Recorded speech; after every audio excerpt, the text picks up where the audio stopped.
एक रक्षाबंधन ऐसा भी। शिखा सीढ़ियों से ऊपर आ रही थी। उसने सुना कि मिनी के कमरे में दरवाजे के अंदर से दो बच्चों के खेलने और हंसने की आवाजें आ रही हैं। उस सोच में पड़ गई कि अंदर मिनी के साथ कौन हो सकता है। वह दरवाजे की ओर बढ़ने लगी। अंदर मिनी किसी से बातें कर रही थी, शायद किसी छोटे बच्चे से। शिखा ने दरवाजा खोला तो मिनी एकदम शांत बैठी हुई थी। उसने देखा तो वहाँ कोई और दूसरा मौजूद न था। शिखा के चेहरे पर चिंता और डर देखा जा सकता था। उसने मिनी से पूछा, मिनी यहाँ किसके साथ खेल रही थी तुम अभी? कौन था यहाँ? मिनी ने कोई जवाब नहीं दिया। शिखा ने दोबारा पूछा, कौन था मिनी यहाँ पर? देखो सच सच बताओ, नहीं तो तुम्हें कभी चॉकलेट नहीं मिलेगी। ये सुन मिनी ने कहा, मम्मी मैं अकेले ही खेल रही थी, आपको शायद वहम हुआ है। शिखा ने कहा, वहम? अरे हाँ, आज मैं अपनी दवाई भी लेना भूल गई। यह कहते हुए वो वहाँ से चली गई। इधर मिनी एक छोटे बच्चे की आत्मा के साथ खेलने लगी। शिखा बाहर से वापस उन दोनों के खेलने की आवाजें सुनने लगी। उसने एकाएक दरवाजा खोला तो मिनी दोबारा एकदम शांत बैठी हुई थी। शिखा ने वीडियो रिकॉर्डर ऑन कर जो मोबाइल अभी अभी चुपके से टेबल के पीछे रखा था उसे उठाया और वीडियो प्ले कर देखने लगी। लेकिन हैरानी की बात थी कि वीडियो में बस मिनी ही दिखाई दे रही थी और ऐसा लग रहा था सामने किसी के साथ खेल रही थी। तभी वीडियो में मिनी के मुंह से निकला, सोनू। ये देख शिखा आग बबूला हो गई, साथ ही चिंतित भी हो गई। उसने फौरन जाकर मिनी को गले से लगा लिया और बोली, बेटा सोनू मर चुका है, वो अब दोबारा नहीं आ सकता, तुम मानती क्यों नहीं? मिनी ने कहा, नहीं मम्मी, आप मेरी बात पर यकीन ही नहीं करती। सोनू मरा नहीं बल्कि इसी रूम में रहता है मेरे साथ और वो मेरे साथ खेलता भी है। शिखा गुस्से में खड़ी होकर बोली, एनफ मिनी, यदि तुम्हारी यही हरकतें रही तो मैं तुम्हें हॉस्टल में डाल दूंगी।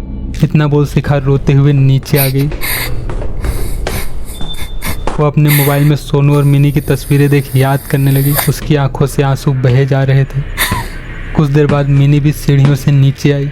उसने कहा, सॉरी मम्मी, अब मैं ऐसा कभी नहीं करूँगी।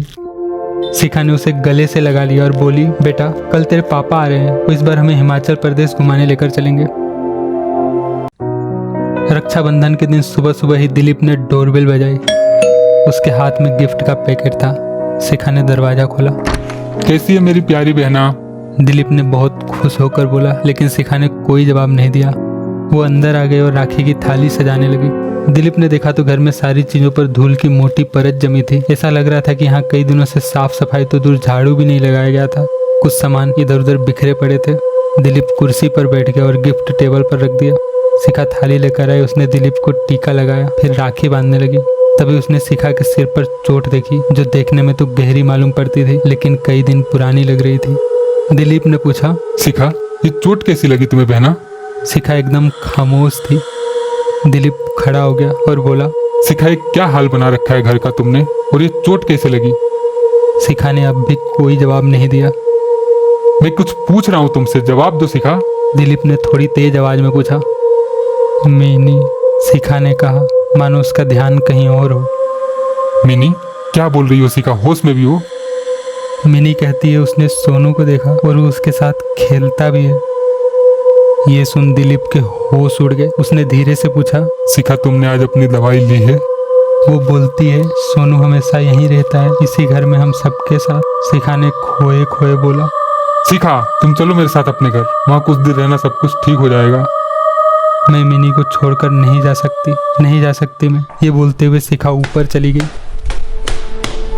दिलीप एकदम निराश हो गया। वो अपने घर की ओर चल पड़ा। जब घर पहुंचा तो उसे निराश देख उसकी पत्नी मालती ने पूछा, क्या हुआ, आप इतने निराश क्यों हैं? शिखा दीदी ठीक तो है ना? दिलीप ने कहा, मालती कुछ ठीक नहीं लग रहा। शिखा की मानसिक स्थिति पहले से बहुत खराब लग रही थी। बार बार मिनी का नाम ले रही थी। ऐसा लग रहा था मानो उसके लिए मिनी मरी ही ना हो बल्कि जिंदा है।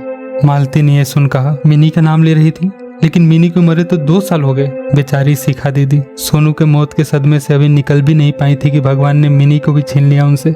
दिलीप ने कहा, मुझे जल्द ही कुछ करना होगा। हाँ, रोहित से बात करके उसे यहाँ बुला लेता हूँ, फिर हम उसका इलाज किसी अच्छे मानसिक अस्पताल में करवाएंगे। उसने मोबाइल निकाला और शिखा के हस्बैंड रोहित को कॉल करने लगा। रोहित का मोबाइल स्विच ऑफ बता रहा था। उसने कई बार ट्राई किया लेकिन स्विच ऑफ ही बता रहा था। मालती ने कहा, आप शिखा दीदी से फ़ोन करके रोहित के ऑफिस का नंबर पूछ लीजिए। दिलीप ने फौरन शिखा के मोबाइल पर कॉल किया तो किसी ने फ़ोन नहीं उठाया।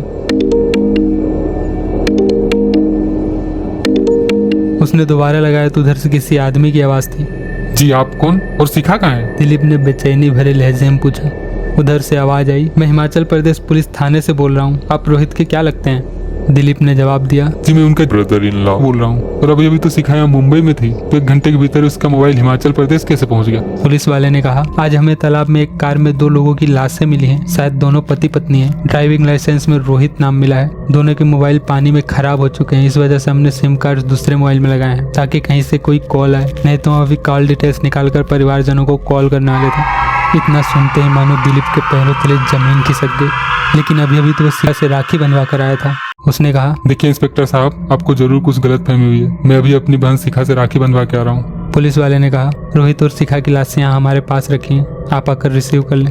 इतना बोलकर उसने फोन रख दिया। Hello hello. दिलीप को अपने कानों पर विश्वास नहीं हो रहा था।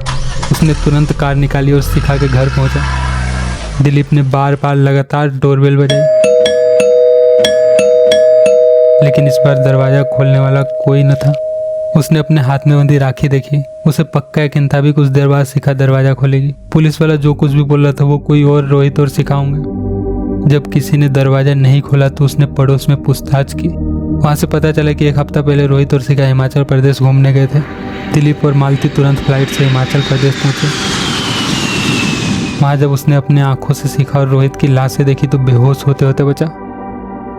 शिखा के माथे पर ठीक उसी जगह चोट का निशान था जो उसने आज राखी बंधवाते समय देखी थी। पुलिस वाले ने कहा, अगर आज मछली पकड़ने वाले तालाब में इतनी गहराई तक न जाते तो न जाने कितने दिनों बाद हमें इनकी लाशें मिलती। दिलीप की आंखों में आंसू थे। कभी वो अपने हाथ में बंधी राखी को देखता तो कभी शिखा को।